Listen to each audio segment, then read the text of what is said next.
Hi everyone, Anthony Hotano here, the internet's busiest music nerd, and it is time for a review of the new US Girls album, Heavy Light. US Girls is the musical project of singer, songwriter Megan Remy. As US Girls, she has been dropping lo-fi, psychedelic, hypnagogic, artsy heat for years. I wasn't really blown away by the bulk of her material dropped in the 2010s, however, she really hit upon something in 2018 with her record In a Poem Unlimited. In a Poem features sharp social commentary set to everything from disco to funk to psych pop to alternative dance. Remy essentially showed on this record that you could maintain a singular voice and message while embarking on all of these different genre-based adventures. A real shape-shifting series of musical styles that were some of Megan's most well-produced and arranged songs yet. So going into this new LP, I was kind of hoping that Megan would find a way to push what she did on Poem Unlimited even further, though admittedly I was mostly expecting for her to level out into an album that was equally as good. If only because teasers like Overtime and For American Dollars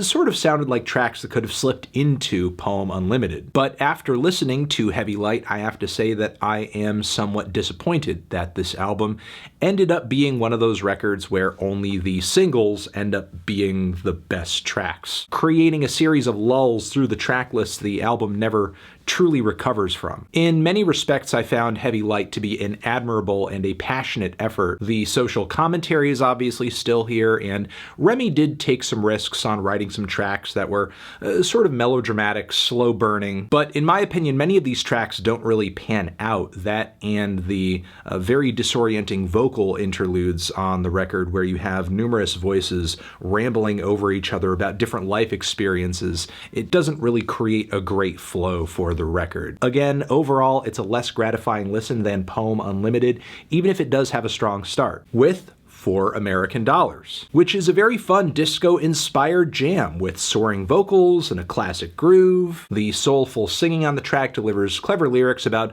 a lot of things: what people will do for money, advancing toward a cashless society, bootstrapsisms and not being able to pull yourself up by your bootstraps if you have no boots. The track also features a very long but solid outro of group vocals, getting thicker and thicker and thicker, calling out different coins and cash denominations, with all of this increasingly funky backing instrumentation. Meanwhile, Overtime is a dramatic soul throwback. Its instrumental sounds more like something you would expect out of a Sharon Jones song. But vocally, Remy decides to take things in a much more forlorn direction. On the surface, it would seem like Remy is singing about some kind of addiction or alcoholism, but once you dig further into the lyrics, and also maybe take note of the song's music video, it's pretty clear that she might also be singing about people who are overworked, burnt out, love the grooves and the instrumental palette of the song. Also, the track features a very cacophonous ending with more and more instrumental layers building.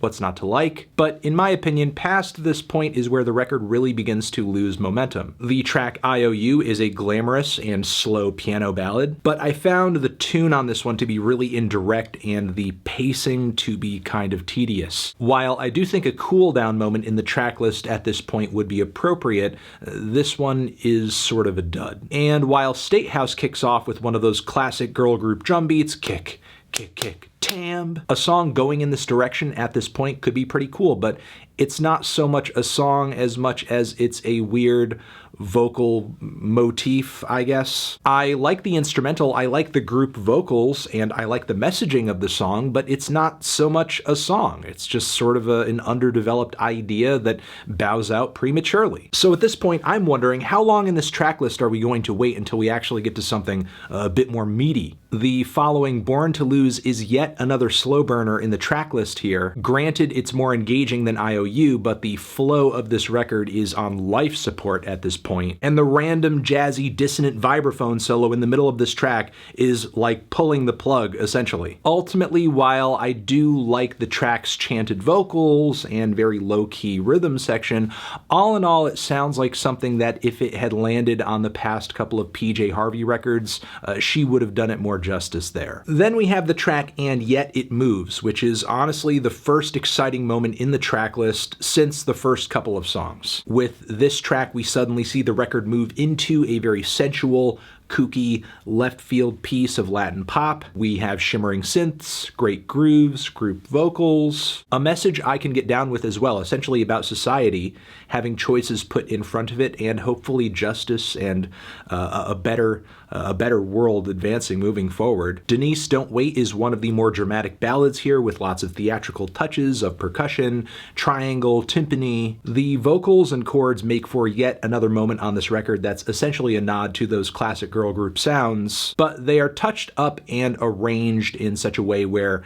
they sound a bit more abstract, showy, ornate. I will say, even though this isn't one of the strongest songs here, I do like the build of instrumentation and vocals, so it's kind of a win. But sadly, after this point, we are led into a very weak third leg for this record. Woodstock 99 is yet another underwhelming ballad. The Quiver to the Bomb is a very glammy and dreamy piano-backed tune that leads up to a lush array of vocals and guitars in the second half that suddenly transitions into some surprisingly proggy synth passages. It's a very strange mix of influences that somehow works. My main issue with the track is this incredible build of instrumentation doesn't really pay off in anything at the end. In fact, the song just ends up fizzling out, fading out into basically the most thankless closer of an album I've heard this year. That would be the track Redford Radio, which mostly features Remy awkwardly emoting over a very dusty, lo-fi, distant drum beat.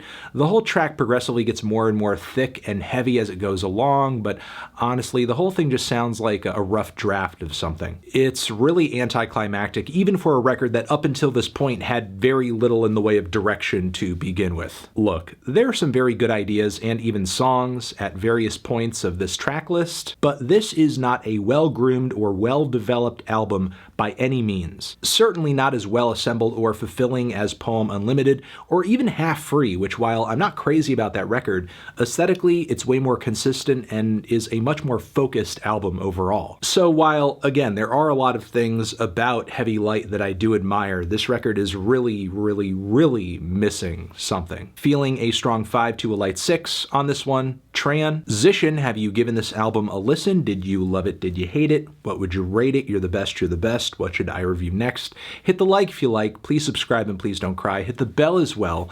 Over here next to my head is another video for you to check out. Hit that up or the link to subscribe to the channel.